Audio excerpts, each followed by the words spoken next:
Friends, मैं हूँ Reena Atharva channel पे आप सबको बहुत बहुत स्वागत करती हूँ। पेरेंट्स, आज फिर मैं एक इम्पॉर्टेंट वीडियो लेके आया। काफ़ी पेरेंट्स का यही क्वेश्चन रहता है, अथर्वा को आप बोलना शुरू किया। तो पेरेंट्स, जब मैंने अथर्वा को 0 से या तक लेके आया, तो जब मैंने स्टार्ट किया था उसके साथ काम करना, मैंने को भी सोचा भी नहीं था मेरा बच्चा बोलेगा, और मेरे माइंड में को भी एक क्वेश्चन भी नहीं रहता था। काफ़ी पेरेंट्स को मैं देखती हूँ, मतलब इम्प्रूवमेंट से ज़्यादा स्पीच कब आए बच्चों के पीछे मतलब भागता रहता है। काफ़ी पेरेंट्स का यही क्वेश्चन रहता है, स्पीच कैसे लाए, स्पीच कैसे लाए। लेकिन पेरेंट्स, आज बात मैं बताऊँ, मैं जब अथर्वा के साथ काम किया था, मैंने कभी भी मैं थेरेपिस्ट से जाके नहीं पूछा मेरा बच्चा बोल क्यों नहीं रहा है, मेरा बच्चा बोल नहीं सकता है। मैं अपना एक्सपीरियंस शेयर करूंगी, मैं ये नहीं बोलूँगी मेरे एक्सपीरियंस फॉलो करो। तो मेरे माइंड में हमेशा यही चलता था, बच्चे को समझदारी नहीं है तो बच्चा बोलेगा कैसे। जो बच्चा समझे, आपको फुल आई कांटेक्ट दे, अच्छा से आई कांटेक्ट दे और आपको समझे और बात बोलने से समझ जाए, फिर तब भी तो बच्चा बोले। समझदारी बढ़ने से ही बच्चा बोलता है। तो मेरा बच्चा समझदार था ही नहीं, इसलिए थेरेपिस्ट के पास जाके मेरा कोई क्वेश्चन था ही नहीं मेरा बच्चा क्यों नहीं बोल रहा है। 6.5 साल में मेरा एक ही क्वेश्चन था थेरेपिस्ट से, जे खुद से सेंटेंस कब बोलेगा बस। उसका पहले मैंने कभी थेरेपिस्ट से पूछा ही नहीं था जे अथर्वा बात कब करेगा। लेकिन ये किसी का हाथ में नहीं होता है। जे अथर्वा 4 साल में बोला, इसका मतलब ये नहीं हर एक बच्चा 4 साल में बोलेगा। कोई बच्चा 3.5 साल में भी बोल सकता है, कोई बच्चा 5 साल में भी बोल सकता है। हर एक का इम्प्रूवमेंट अलग अलग होता है और डिपेंड करता है एक्टिविटी के ऊपर, काम के ऊपर डिपेंड करता है। तो मैं अपना नॉलेज से ये बताऊंगी, जितना मतलब अथर्वा को मैंने जितना ज़्यादा बिजी रखा उतना जल्दी मुझे इम्प्रूवमेंट मिला, जो मैंने सोचा भी नहीं था। तो मैं यही बोलूँगी, मतलब एक्टिविटी करके, कोई भी एक्टिविटी करो, सिर्फ स्पीच के पीछे मैंने नहीं भागा था, इसलिए शायद मेरा बच्चा इस लेवल पे आ गया। सिर्फ मैं स्पीच के पीछे भागा होता तो शायद अथर्वा आज भी ना बोलता, जितना मुझे अंदर से फील होता है। क्योंकि मैंने मतलब थेरेपिस्ट का हर एक छोटा छोटा काम, कोई भी ऐसे काम नहीं था, कोई भी ऐसे एक्टिविटी नहीं था जो थेरेपिस्ट ने बताया और मैंने वो अथर्वा को नहीं सिखाया। जितना टाइम लगा लेकिन मैंने सिखाया। तो सिखाने का मतलब ये नहीं है जो मैंने उसको रट्टा लगा दिया। मैं सिखाते रही, हाथ पकड़ के उसको समझाते रही, बोलते रही, दिखाते रही, रियल के साथ, पिक्चर के साथ हर एक काम मैंने दिखाते रही, बताते रही, करते रही, खुद करके दिखाया। तो ऐसे कर करके मुझे लगता है अथर्वा को समझदारी अच्छा हुआ। और मैं एक इम्पॉर्टेंट बात आज मैं बता रही हूँ। आज मैं अथर्वा मेरे को बोला है, मैं अथर्वा के साथ दोपहर को लेटा हुआ है, तो वो मेरे को देख के बोल रहा है, मामा आप तो बूढ़ी हो गई। तो मैंने उससे पूछा, बेटा तुम्हें कैसे पता लगा मामा बूढ़ी हो गई। ये बातें मैंने अथर्वा को सिखाया नहीं। अभी अथर्वा काफ़ी सारे बातें खुद से भी बोल सकता है, वो भी सोच समझ के बोलता है। तो अथर्वा ने मुझे बोला, हाँ मामा तुम्हारा बाल वाइट हो गया। तो मैंने बोला बाल वाइट होने से बूढ़ा होता है? बोल रहा है हाँ, तुम बाल वाइट हो गया, सारे बाल, ज़्यादा बाल तुम्हारा वाइट है तो तुम बूढ़ी हो गई। उसके बाद उसको पापा को फ़ोन करके बोला मामा बूढ़ी हो गई, मामा की बाल वाइट हो गई। तो मुझे खुशी हुई जे मेरे बच्चे को कम से कम ये समझ आ रहा है। जे फिर मैंने पूछा जे तुम्हें कैसे पता? फिर बोल रहा है जिन लोग अंकल है उनका बाल वाइट रहता है ऐसे। तो ऐसे बच्चे को काम करते करते समझदारी आ जाता है। खुद से बहुत कुछ ना भी कर पाए लेकिन सोच समझ के बहुत कुछ घर का लोगों के साथ बोल सकता है। बाहर जाके बच्चा थोड़ा कन्फ्यूज हो जाता है। आगे जाके जब अथर्वा पूरा यंग हो जाएगा, मतलब 20-25 साल हो जाएगा, तब जाके अथर्वा बाहर के लोगों के साथ कैसे करेगा वो आइडिया अभी तक मुझे नहीं है। लेकिन अभी अथर्वा बाहर जाके अभी भी शर्माता है बोलने के लिए। तो पहले से ज़्यादा शर्माने लग गए, क्योंकि अभी कोविड चल रहा है, चलाकालीन स्कूल भी बंद हो गया, लोगों से मिलना जुलना भी बंद हो गया, इसलिए ज़्यादा शर्माने लग गई। अभी धीरे धीरे अथर्वा बाहर जाने लगा है, एक्टिविटी करने लगा है, पार्क जाके खेलने लगा है। तो पहले से अथर्वा थोड़ा सा बेटर है, मतलब शर्माना थोड़ा कम हो गया। तो बच्चे को लोगों से मिलना भी चाहिए। तो अथर्वा ने अभी समझदारी से इतना बोल लेता है खुद से, तो ये बहुत बड़ा बात है। इसलिए मैं कहती हूँ मेरा बच्चा नॉर्मल हो गया। नॉर्मल की मतलब ये नहीं है मेरा बच्चा लाइफ में फ्यूचर में कुछ अभी शुरू कर दिया, मतलब कमाई करने लग गई या डॉक्टर इंजीनियर बन गया। मैं नॉर्मल की मतलब ये कहती हूँ सोच समझ के खुद से कुछ बोलने का मतलब ही नॉर्मल साइन होता है मेरे हिसाब से। बाकी लोगों के हिसाब से क्या है वो मुझे आइडिया नहीं है। मैं अपना बच्चे को देख के इम्प्रूवमेंट देख के मुझे फील होता है ये जो जितना एक्टिविटी कराएगा, हर एक एरिया की एक्टिविटी, हर एक एरिया की एक्टिविटी का मतलब क्या है, fine motor, gross motor, special education की, मतलब लाइफ की हर एक काम जो बच्चे को टारगेट करके सिखाएगा उसका बच्चा जल्दी बोलेगा। क्योंकि मेरा अथर्वा CBRO के बहुत जल्दी बोला था। तो मैं यही बोलूँगी कोई एक्टिविटी को छोटा नहीं समझना, मतलब बिजी रखना है। मैं अथर्वा को फ्री टाइम में भी एक्टिविटी देती थी। फ्री टाइम में मैं अथर्वा को क्या देती थी, पेपर फाड़ के बॉल बनाओ, बास्केट में बॉल थ्रो करो, बास्केटबॉल खेलो, एक बाल्टी दे दिया बाल्टी के अंदर बॉल थ्रो करो, एक बॉल लटका दिया उसको रैकेट से मारो। तो फ्री टाइम भी मैं ऐसे अथर्वा के साथ काम किया, मतलब ऐसे उसको काम पे लगा के फिर मैं घर का काम करती थी। इसका मतलब ये नहीं है जे अथर्वा का काम छोड़ा दिया, अथर्वा अपने आप बुर बुर कर रहा है, उधर सेल्फ टक कर रहा है, इधर उधर घूम रहा है, अपना शैडो देख रहा है, पंखा घूमता हुआ देख रहा है और मैं चैन से बैठा हुआ है कुछ काम कर रही हूँ। जो मैंने अथर्वा के साथ किया वही मैं बता रही हूँ।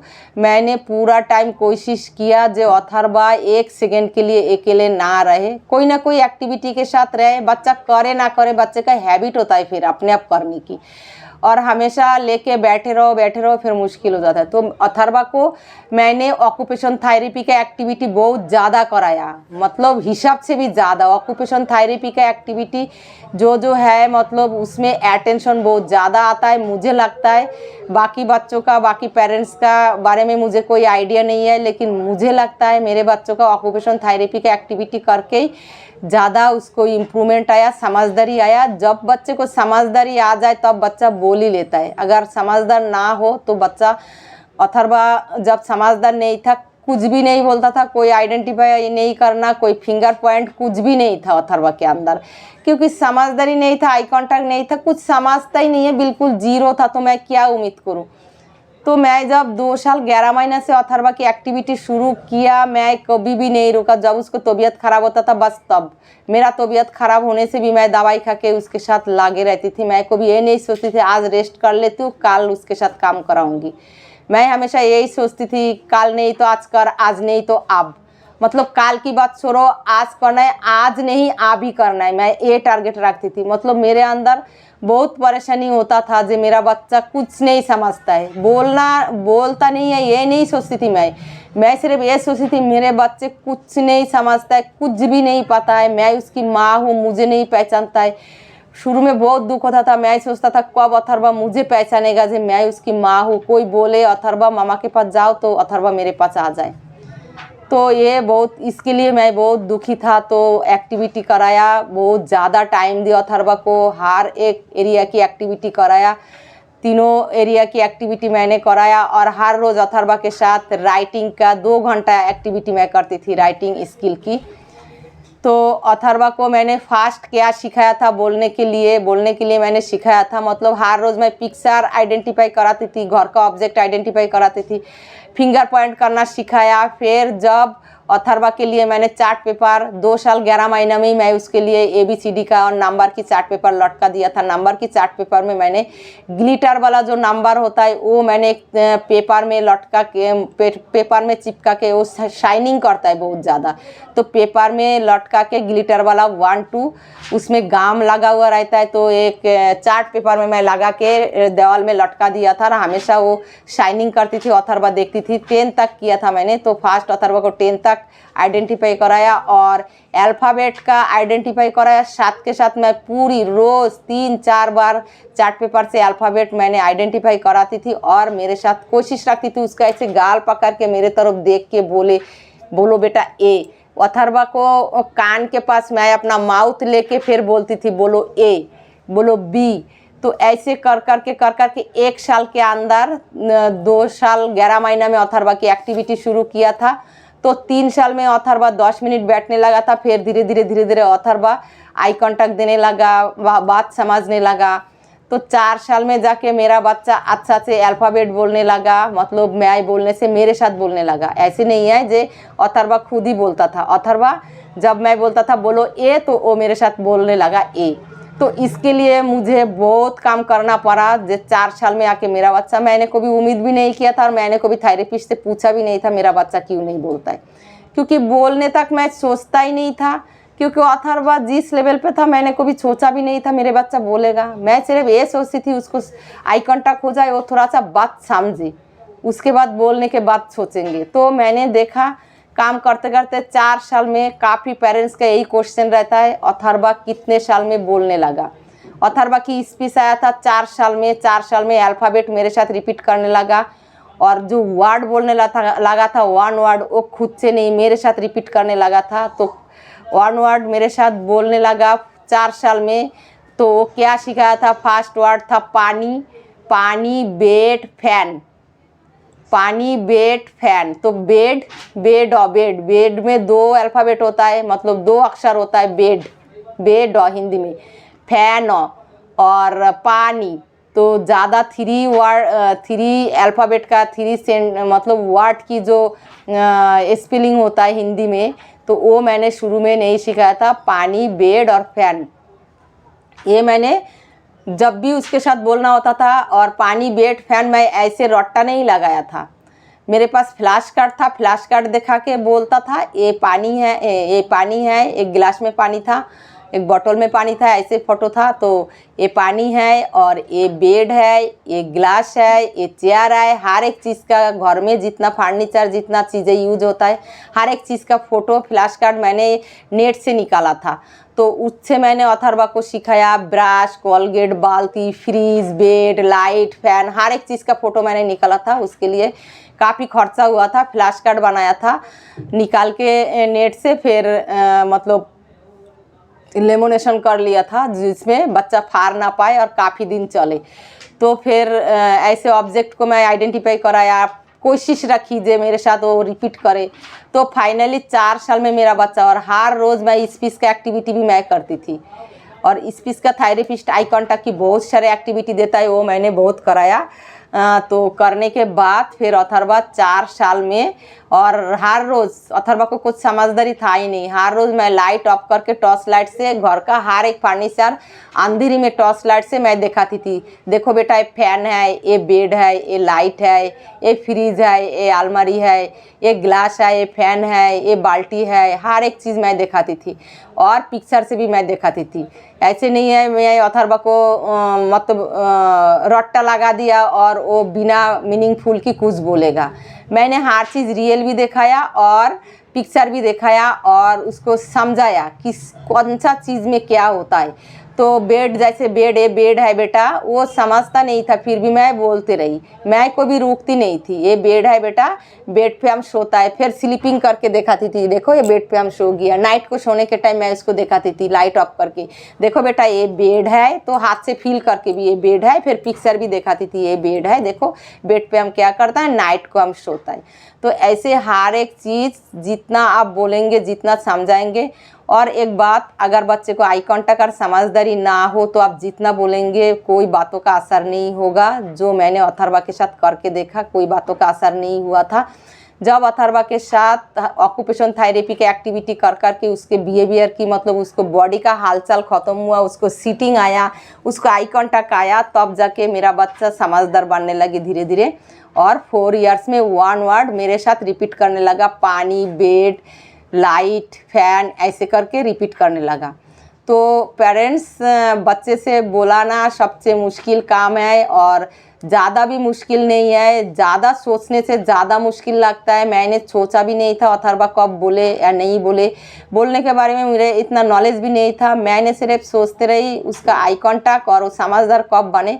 समझदारी बढ़ाने के लिए मैं एक्टिविटी करते रही, हर एक एक्टिविटी चिमटा लगाना से शुरू करके, पेपर फाड़ने से शुरू करके, क्रॉसिंग एक्टिविटी से शुरू करके हर एक चीज़ मैं करते रही। और तब भी धीरे धीरे उसको समझदारी आया।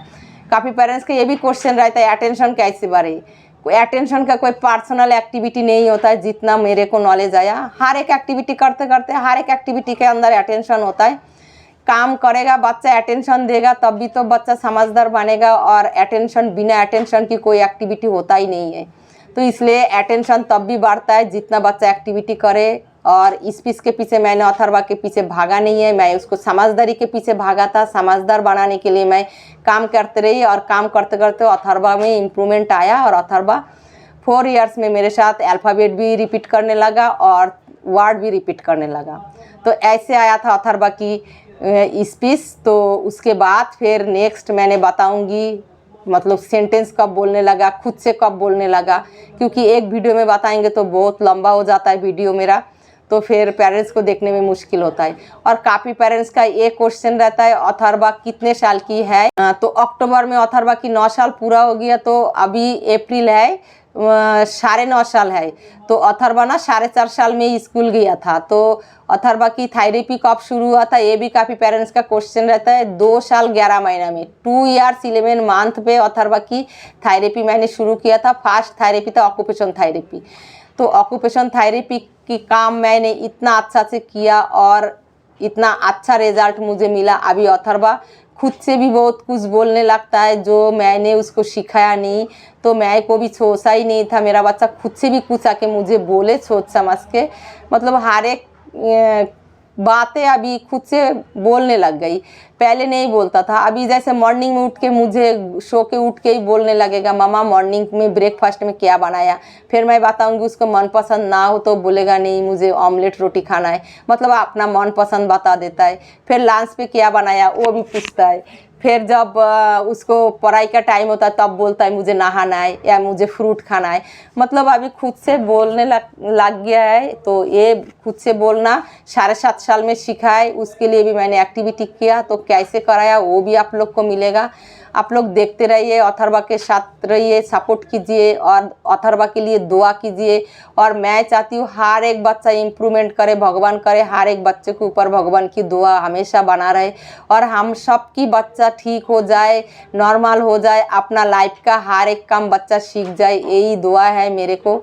और मैं हमेशा आप सबके साथ हूँ, मैं कोशिश करूँगी जो मैंने अथर्वा के साथ किया हर एक बातें मैं आप सबके साथ शेयर करूँगी।